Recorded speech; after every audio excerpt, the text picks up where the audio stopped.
Hey, what is up, everybody? This is your boy AJTRIP, and welcome to That's a Shoot, my weekly episode show where I talk about what's going on in the world of professional wrestling. Got a few topics for you to talk about today. Um, WWE on Twitter put out a tweet asking, "What would you like to see this year from John Cena?" I replied, "We'll talk about that." Um, is The Rock a babyface now? After everything that went down last year, we'll talk about that. But let's just start it off. Let's talk about the premiere episode of Raw on Netflix. And I will agree with some of the people where they might say that it wasn't the show that you could expect. You know, the matches were good, um, entertaining. The tribal combat match was great. Um, and it was wonderful. It was wonderful. But I do think there were some things that maybe thought were gonna happen that didn't happen. Maybe I thought it would be like more like. Well, I think one of the things I thought would be like the commercials, like because it's streaming on Netflix. Yet the commercials would be different than it was on USA, but it wasn't. They still cut in between the middle of the matches, which was very interesting. Um, they, there still was a lot of commercials. At least commercial breaks. I don't think the commercials really stayed too much long. It was, it wasn't like I think on USA it's like maybe like 2.5 to 3 minutes worth of commercials. This one it only kind of seemed like it was like maybe like like a minute and 90 seconds worth of commercials, which is okay. Still, I would have put the commercial like instead of doing breaking in the middle of the matches, I would have just put that stuff, put the full match in the thing and then go to break. But they still want to do it that way for some reason. I'm not sure why. Um,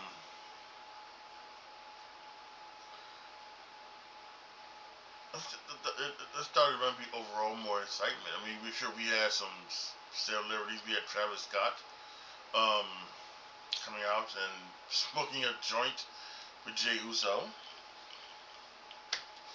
We had some other things. Vanessa Hudgens is becoming like the number one WWE fan all of a sudden. She's like everywhere. Everywhere you turn, Vanessa Hudgens is there. So and that's shocking to me. I don't know how she would become one, but she just become like a big fan. Um, Only 4 matches. The 4 matches that they promoted were only the 4 matches that happened. I thought there might be some more matches in between, but that wasn't the case. And I understand that this is probably just a one-off show. This show was mainly done to for the new eyes that would be watching Raw on Netflix. Because again, it's just not North America, right? It's just not Canada and United States that are. Maybe Mexico. I don't know how they do it in Mexico, but particularly Canada and the United States. This is not just only for them anymore. This is for the entire world. Now, the entire world can get to now watch this. So it was very very interesting to see where it came out. The cold open was I think was amazing. I'm still a little old school. I know Triple H said in the press conference, "Oh no, he said babyface and heel and shoot and work," you know. And again, like I said, while I understand that that process of wrestling needed to happen for wrestling to become more safe, because if we still tried to act like wrestling was that This was not a scripted, thing, and there were not storylines and things like that. We still tried to play this off as a quote legitimate sport unquote. Yeah, I don't think you'd have the coverage that you would get from WWE. It wouldn't be on ESPN. You know, you know, you wouldn't see Pat McAfee, on ESPN talking to Triple H and Michael Cole. You wouldn't have those guys going to ESPN. They wouldn't be talking about it on ESPN. There wouldn't be coverage in it. They wouldn't be in People Magazine, or wouldn't be all, the coverage would not, be where it is right now. They probably wouldn't be on Netflix. And that was the case. So I understand that. Still, I kind of wish we still just, once we get in the arena, once we get on television, let's keep kayfabe, right? So that's what I would. That's what I like. Just keep it kayfabe for at least when you're in the arena when it's showtime. Anyway, Triple H came out there. He started it. And then The Rock came out, and like I said, we're going to talk about The Rock in a second. The Rock came out, he did his spiel, then we got right into the tribal combat, which is awesome. We had some, apparently, going back to the commercials, here in America, we got commercials. And overseas, because I was watching and listening to the watch-along that Wrestle Talk were doing, they get like some picture-in-picture stuff, or they get interviews from, with the New Day and with the Miz and other people like that were doing interviews during those breaks that we were having. So yeah, that's that. And then we got some, and I don't know what we respect. That's not what we expected, something spectacular. And we got a good show. We didn't get a spectacular show, but that's okay.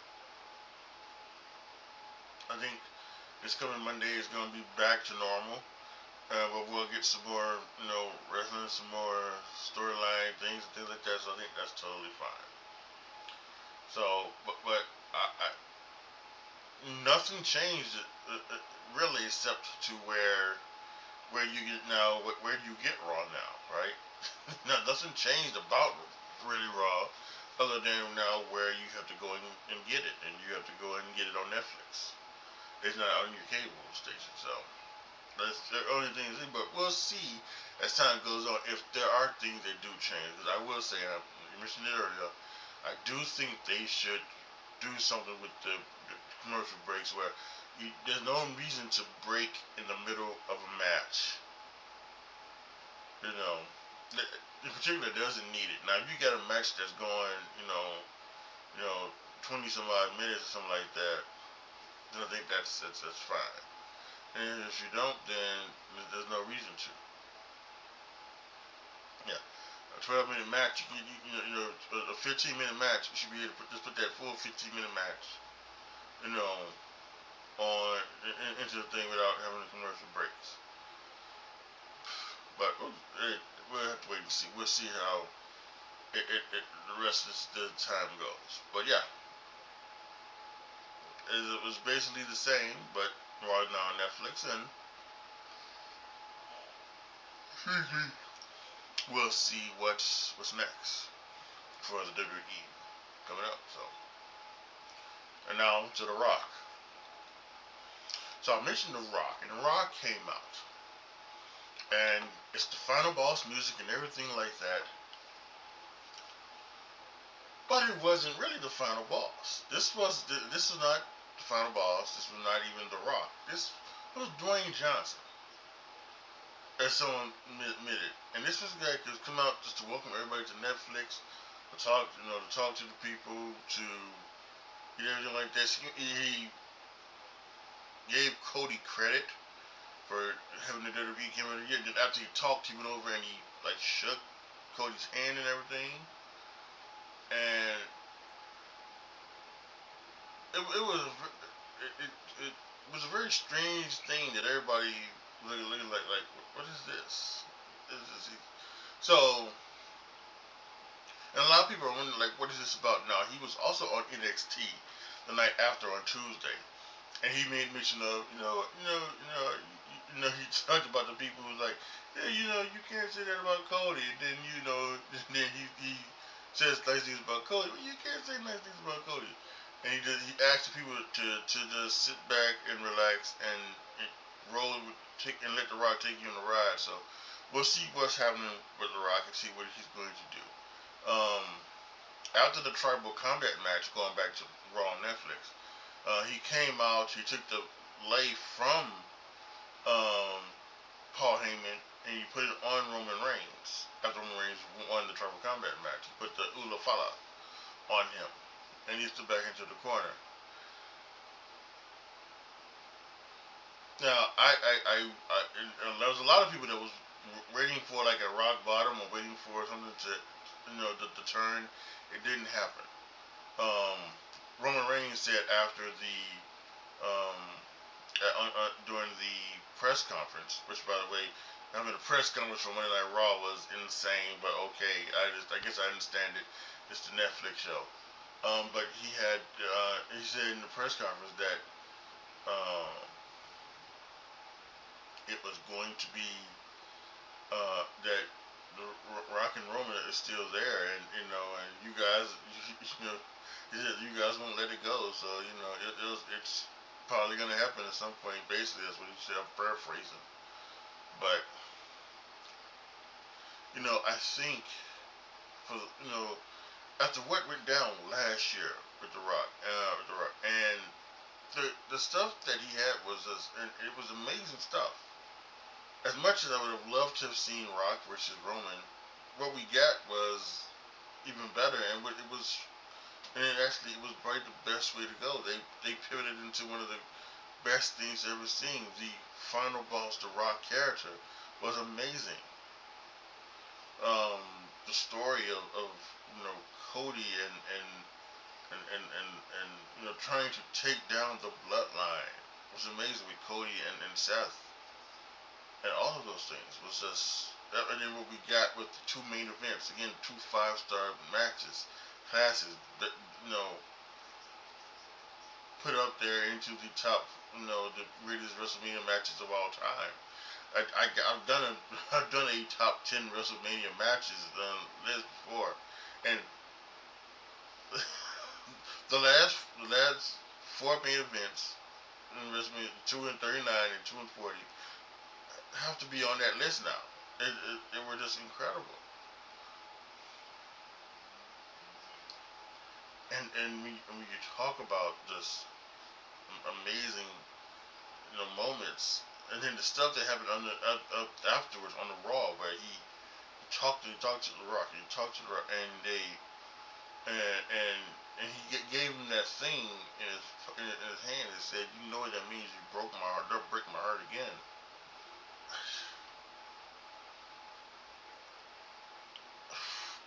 I don't know. And then but he came out after Bad Blood and came out and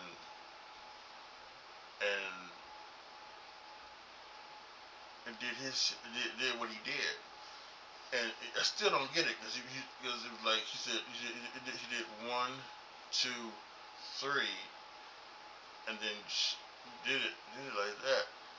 And it's so many things they're doing. Because there was 3 people in the ring: Cody, Roman, and Jimmy. So was it about those 3 guys in the ring? Some people talking about that it was just a countdown to his music because he's The Rock. So I don't know. So, but The Rock now being babyface, I just don't know. And there have been varying reports about what's going to happen in WrestleMania. That The Rock isn't going to be there, but The Rock is going to be there. And WWE has contingency plans for both. If The Rock is able to do something at WrestleMania, we've got that, and then we've also got if The Rock can't do anything at WrestleMania, we've got that plan. So you got 2 plans. The Rock just likes to come in and ruffle shit up. That's just what he likes to do, because he can, and he curses like a sailor now. And he was cursing on NXT. He had to apologize in NXT, which, by the way, again, I put this out on Twitter, and I'm going to say this right now. Why would you give Rock like 7 or 8 minutes at the end of the show? This is a guy who, like, there is no time restraint with him. He had to he had to hurry up his promo to get to the end of the show. You know, because he likes to go off, he likes to do his things. We know he goes over time all the time. And I guess Shawn Michaels was like, well, no, if he goes over, we're gonna go up there. We're just gonna go up there. We're gonna force him to do these time constraints. So whatever. But we'll just have to wait and see. I guess, you know, The Rock says to just sit back, relax, and let him take us on this ride. So I guess we'll just let him take it on the ride. So, but also going back to Raw on Netflix, there was another person there, another big star who made his appearance on there, and it was his first of many last appearances. Apparently, that's going to be the last time you see him in Los Angeles, and that was John Cena. And this is going to be a tremendous year. Yesterday, yesterday or the day before, WWE put out something on Twitter about what would you like to see for John Cena, and all these things. And I replied to it, and we're going to talk about that in just a couple seconds. Alright, so here's what I was talking about. The tweet. What are you hoping to see on the John Cena Farewell Tour? They had Dream Match, Tag Team Partner, Promo Battle, Reunion, OMG Moment, and Final Match. And as you can see under there, I gave my my things to it, my answers to it. The Dream Match is The Rock, and that's what I would love to see. Each one has won one, and we can do a third match at some point. But again, who knows with The Rock's schedule and what he can do, and who knows what exactly what The Rock is doing at all. So, but I think I would if we could get The Rock and John Cena at somewhere on a big time Monday Night Raw, or on a big time Friday Night SmackDown, or on one of the things, maybe in one of the Saudi Arabia, events, whatever, just to see that. For the third one would be pretty awesome. The tag team partner, it is obvious gonna be R-Truth. It's John Cena's R-Truth's childhood hero, even though R-Truth is probably about 5 or 6 years older than John Cena. But yeah, that's gotta be. I don't think they have to win the tag titles or anything like that. But again, we're talking about, I don't know what shows that they have again this year. But again, if they're doing it like another, a King of the Ring or something like that, like as one of the tag matches, Cena and Truth versus, members of the Judgment Day, or even the War Raiders, anything like that. Anything like it could be amazing to see. And even though we got like that last year after Mania, the Raw Mania, when it was Cena and Truth and Miz against, who was it against? Was it against, who the fuck was it against? I can't remember. I don't know who they was against, but maybe it was a Judgment Day. I'm not sure. That makes sense that it would be a Judgment Day. But even like that could be, let's have just the true tag match. The promo battle, Drew McIntyre. Yes, and I think that should lead to something as well, because Drew's been killing it on the mic ever since, ever since Punk came back, basically. He's been killing it on the mic, and I think it would be awesome for him and John to go at it, and it would be amazing there. So that's something to see.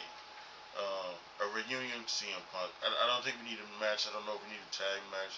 But I just think to have CM Punk and John Cena in the ring, facing each other, telling each other thank you, you know, for being there for both of them. Because, for a while there, you couldn't have Cena without Punk, and you couldn't have Punk without Cena.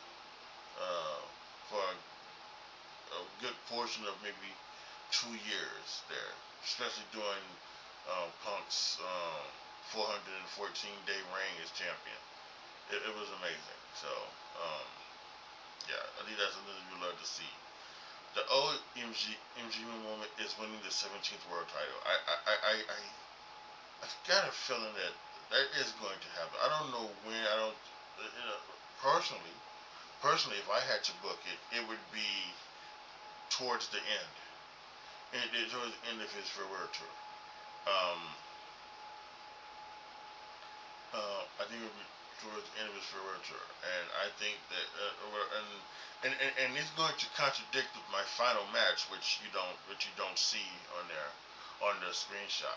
But it may contradict with my final match. But what I would love to see is John Cena walk out of 2025 as the champion, him have to relinquish the title, and then next year in the Royal Rumble in Saudi Arabia, the Royal Rumble would once again be up. The WWE Championship or the World Championship would be once again up for grabs in a Royal Rumble. I think that would be amazing. But I won't allow to see John Cena win his 17th world title. And as for the final match, I said I had put on there Dominic Mysterio. Because I was trying to think of the people that because I think John Cena he respects the business so much, he's going to do what you're supposed to do going out on your shield, and I think that, you know, I don't think it's disrespectful to a legend to have him lose on his way out, because that's what the business is. And that's what the business should be, really. You go out, you give somebody the honors, and you make somebody. And I had Dominic Mysterio because I think that would be a good person for Cena to lose to in his final match. Now, I know you're saying you're going back to the OMG moment, but if he's going to have the world title, you know, and in his final match against Dominic Mysterio, into which he loses, then Dominic Mysterio will be the champion. Well, you don't have to have a championship match. It could be one. It could be part of the storyline where Dominic Mysterio beats John Cena in his final match, but because that is his final match, John Cena can't get he can't get the #1 contendership to the championship, to be the champion. And then you can even have to be the story to where is it that maybe he would be the #1 contender going into Elimination Chamber after whoever wins the world title in the in the Royal Rumble. You could do that. You could have him beat #1. And since he beat John Cena, he's number 30. He gets the ultimate advantage to win the championship. You can do all of that, but I would like to see Dominic Mysterio as John Cena's final match. John Cena help make Dominic Mysterio even more than he should, because this needs to be a year, I think, for a few people. I've talked about Jey Uso. I think he needs to win a championship. I think this also needs to be a year for Dominic Mysterio, where Dominic Mysterio levels up himself. I think that's one, and having a match with Cena beating John Cena, I think it's something that's could totally go towards his character and help him out tremendously in the future. So there you have it. What, if anything, do you guys have? Do you guys agree with my list? Do you have your own list? You can obviously go to the WWE Twitter account and put it out on Twitter, or post your comments down below with these things and see what your thoughts be about John Cena and hoping to see on John Cena's farewell tour. Let's wrap this puppy up. Alright, y'all. Another episode of That to Shoot in the books. Post your comments down below. Tell me what you guys think. Let me know what you guys thought about this first Raw on Netflix. Did you like it? Did you not like it? You know, did you enjoy it? Did you not enjoy it? Was it mid? Let me know down in the comment section. Also, The Rock is a babyface. What do you think is going on with The Rock? Is this a babyface turn? Is this setting up something else to go down in the future? And also, as I just mentioned, the John Cena farewell tour. What you want to see, post in the comment section down below as well. Like the video, share the video, subscribe to the channel, and as always, thank you guys so much for watching. This is your boy AJTRIP signing off. As always, be good to each other, y'all. Be careful out there, and I am out.